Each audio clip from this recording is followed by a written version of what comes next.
Welcome to our new series, So You Want to Be. My name's Jennifer Burge and I'll be answering your questions about embalming posted on social media.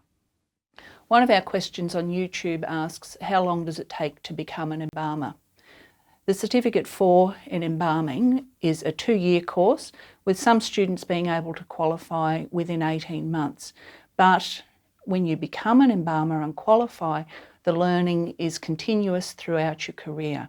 I've been embalming for over 20 years and there's still things to learn. So it's a long process, but initially 2-year course.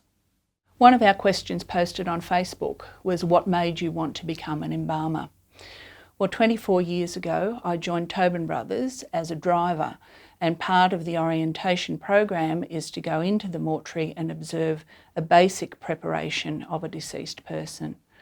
I was immediately struck by the dignity and respect that was afforded to these people, but also I was interested in the science of the human body and what happens to it once someone dies, and then to see the transformation that occurs after the mouth and eyes have been closed. And I just became really fascinated and thought, that's what I want to do.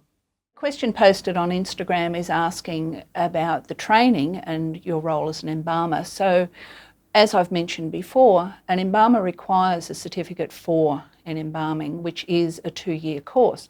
But to undertake that role, you need to work in the funeral industry. And to do that, you need to have access to a mortuary, so you can do the practical component and have access to a qualified embalmer who can mentor you through that. Now, what this involves is, over the course of the 2 years, you'll be required to embalm a number of people and fully document all of that, as well as having assignments and case studies that you need to do.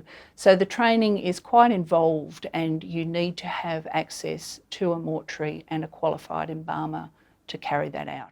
A question on YouTube asks, what happens with facial hair? To shave or not to shave? That is the question.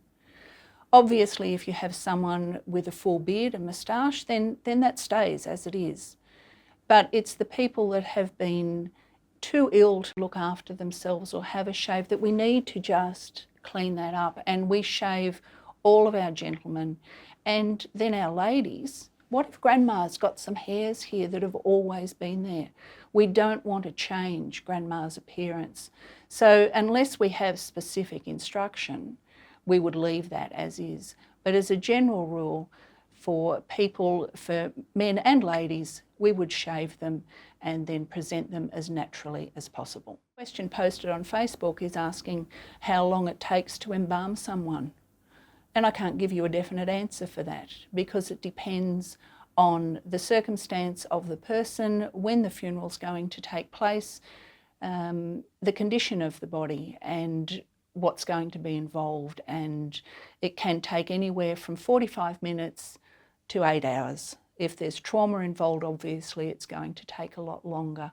But for day-to-day embalming of someone who is in a relatively good condition, about an hour and a half. An Instagram question asks, how do I explain what I do? It's interesting because when I do meet people and I tell them that I'm an embalmer, sometimes they think I do hair and makeup. And they go, oh, you do hair and makeup. And I say, well, no, there's a lot more involved to that. But other people will physically back away. So it depends on their reception as to what my answer is. But basically what I explain to them is that I look after people who have died and I prepare them for their funerals. The question posted on Facebook asks, was embalming what I expected when I started, and was I shocked by anything? I had no expectations other than my first encounter in the mortuary 24 years ago, when I, as I said earlier, was taken by the dignity and respect and just watching a basic preparation. So other than that, I had no expectations. I didn't know if this was going to be something that was suited to me, but it was something that I wanted to do. And I went in, and as I learnt my craft, I realised that it was something that was very important, and the dignity and respect and the privilege of looking after these people was very important. As far as anything shocking me, the quick answer is no. But what's taken me by surprise quite often is the fascination of the human body and all the physical and chemical changes that occur when somebody dies, and how really amazing the human body is and the privilege that I have of looking after these people. An interesting question on Facebook asks, why do we embalm people if they're being buried or cremated within a few days of death? And the answer to that is that we're doing what is called a presentation embalming, and it's to clear the discolorations that quite naturally happen with the physical and chemical changes that occur when somebody dies. So the ears might be a little bit purple, or the fingers, and the embalming will actually clear that. So what we want to do is present this person for viewing as naturally as possible, and that's why we embalm them if they're only being buried or cremated within a few days from death. Thank you for watching this episode of So You Want to Be. I hope you enjoyed my answers about embalming, and they were both interesting and informative. Stay tuned, as in the next couple of weeks we will be posting another episode of So You Want to Be.